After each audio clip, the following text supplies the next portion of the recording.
Hey guys, welcome back to Andy's Dinosaur Reviews. Today we are taking a look at a very large Triceratops figure, and it is from PNSO. This is, and actually it was the last of their big vinyl models that they had made. It's not the last of the ones that I personally have to review, but it was the last one they released before they moved on to bigger and, well, better things, I guess. I don't know. I'm kind of partial to these big vinyl models. I really love them, and I kind of really want them to bring them back. I really miss them. I think that they were fantastic just because they were so large and so nicely done that I really hope that they bring these back eventually, although I kind of don't see that happening at this point. But who knows? Stranger things have happened. Either way, this was the first of the Triceratops models. As you know, PNSO has another one out called Doyle. This one came before it, and this one I honestly like a little better than the other one, simply because, like I said, it is much larger, but I also feel like the overall appearance of it is a little nicer, and the head sculpt looks fantastic. Not that the other one looked bad, but this one, I don't know, something about it just really appeals to me. So let's get a closer look. So getting up close and personal with the Triceratops' head, you can see that the beak is just beautifully sculpted, lots of minute little details in it, and I love that there is just a very subtle color change there as it gets to almost a reddish brown on the tip of the beak, and then kind of recedes into this lighter brown coloration. There's just a lot of different tone and coloration put into this head that you almost don't even notice unless you really start looking for it. It's very nicely done and really impressively done. The overall detail and head sculpt looks fantastic everywhere, not just on the beak. Come up here, look at the frill. The frill looks great. I'm not super sold on the glossy look that it has, and I honestly don't know why, other than maybe to just elaborate the detail that it has that shiny glossy look, but it does still look really nice and has that nice orangish coloration on the inside right there under the horns. Kind of changes to like a yellow type of a khaki type of a color, and then you get some sort of hints of black and stuff along with brown all throughout. So the coloration of the face is really impressive. You can see the eye is painted very nicely. It's just a white coloration with a black pupil, but it looks very good. They've also included some black around the eye. Taking a look here at the side of the face, look at those scales. Those scales are really beautifully done. And the actual detail on the horns is also really nicely done. You can see that there is just very tiny cracks and crevices all throughout the horns. That just looks really nice, makes them look very real. A nice shot there. And again, when I was saying about the subtle color change, you can see that it's like this darker, almost a blackish type, or like a burnt umber brown on the lower part of the horn. Then it gets to this lighter coloration, then almost a reddish brown, and then black on the tips. So just in the horns alone, there are 4 different variations of color. So it's really impressive how they've gone the extra mile as far as the paint goes on these figures. And this Triceratops looks fantastic. I also love down here, you can see that there's like this whitish wash that has been put into this area to help make that area pop as well. And it looks really good on this figure. Coming back into the neck, you can see some very nice skin folds here in the neck. And the majority of the body also has that white wash, which kind of just gives it like a dusty type of a look. And I think that's something that an animal that's large like this probably would have. And it looks very good on this figure. You can see even the back here of the frill looks fantastic.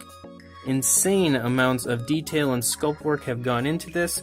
And even the coloration, again, there's numerous different variations of subtle colors and tones that have been put into even the back of the frill.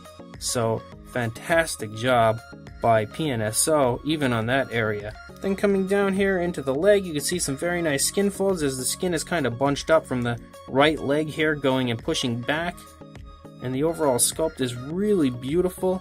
It really makes me feel like it's what a Triceratops would look like in real life. Even the nails are painted and sculpted very nicely, very beautifully done. It gives me the feeling of a real living animal. You could just see how big the scales are and the rough skin. It just looks very big and bulky. It looks very alive. Beautiful little bumps and stuff as we run back the course of the side here. Again, some nice skin folds down here. You can see the skin coming off and clinging to the leg as the leg is stretched back a little bit. Some nice attention to detail. You can also see the hip bone here on the rear leg. And the overall sculpt of the leg is beautiful. As I turn it, you can get an idea of the muscle tone of the leg. Nice kneecaps here in the front. Very large calf muscles. And then we get down into the feet again. Those feet are sculpted beautifully and painted beautifully. And I feel like the paint on this is very, very natural looking. It looks very real. It doesn't look like paint. It looks like body color. And I say that a lot. And that's something that they've definitely achieved in this figure.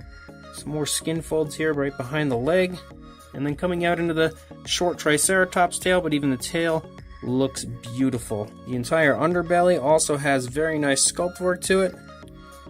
And the paint has also been applied very nicely under there as well. And then coming over here and looking at this side of the neck, same deal. And you can actually see one of the seams that these vinyl models had a big problem with, but it's honestly almost not even noticeable, which is one thing that I actually love about this Triceratops. Even though it was the end of the run of these figures, you can also see a little seam here. But these figures had issues at first with the seams. People complained about how you could see the seams on them, and they pretty much fixed it in my opinion on this Triceratops.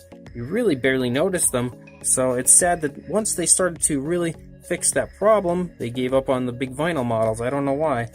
But again, the detail and sculpt work is fantastic on this side as well. Again, beautiful skin here on the side, and you can actually see it looks like the rib cage. Even though it's a pretty bulky dinosaur, you can definitely get an idea of the rib cage. Again, the hip bone up here on the top back leg. Beautiful muscle tone. And you can see the skin kind of being pushed up as this left leg is pushing forward. So again, very nice attention to detail. And then again, we come up into this short Triceratops tail. And the overall look of everything on this Triceratops, in my opinion, is just awesome. Now, as I mentioned, this is one of the large vinyl models, which makes this a very big Triceratops. So for a size from the tail to the tip of the horn, you were looking at just a tiny, maybe a 16th over 14 inches or 36 centimeters. And for a height, you are looking at 6 3/4 inches or just about 17.5 centimeters. So very, very large. For a size comparison, there is our friend Mr. Papo T-Rex, who absolutely would not stand a chance against this Triceratops and is about to take 2 spikes through the neck and die, because this Triceratops is gigantic compared to him. So in an attempt to save his life, let's just go ahead and get him out of there. So without question, this Triceratops is beautiful, an absolutely fantastic PNSO model, and like I've mentioned numerous times and will always continue to mention, I really wish that they would have continued on with these big vinyl figures because of the sheer size of them. It's so impressive, and you can get something that is so insanely highly detailed and well painted that it feels like you're getting something like a sideshow piece, but in a much more affordable price. I think this Triceratops was probably like 50 bucks, somewhere in that area, and for something that is this large, that is a very impressive price because this is just awesome. The overall sculpt work on this is just beautiful. It really looks fantastic. The paint looks really nice. There's no sloppiness, and everything on it just looks very alive, very real, very natural, and that is one thing I really love. PNSO does such a great job on everything that they do, and these large vinyl models were definitely no exception. So if you are interested in purchasing this gigantically beautiful Triceratops, I will throw a link in the description to Amazon.com where they are still selling this figure today, and you can go ahead and purchase one for yourself. And trust me when I tell you, when you get this thing out of the box, you'll be blown away, not even just by the look of it, but the sheer size. It is a really nicely sized Triceratops. So go buy one, and I promise you will not regret it. And please like, comment, and subscribe, and I will see you in the next review. Thanks for watching.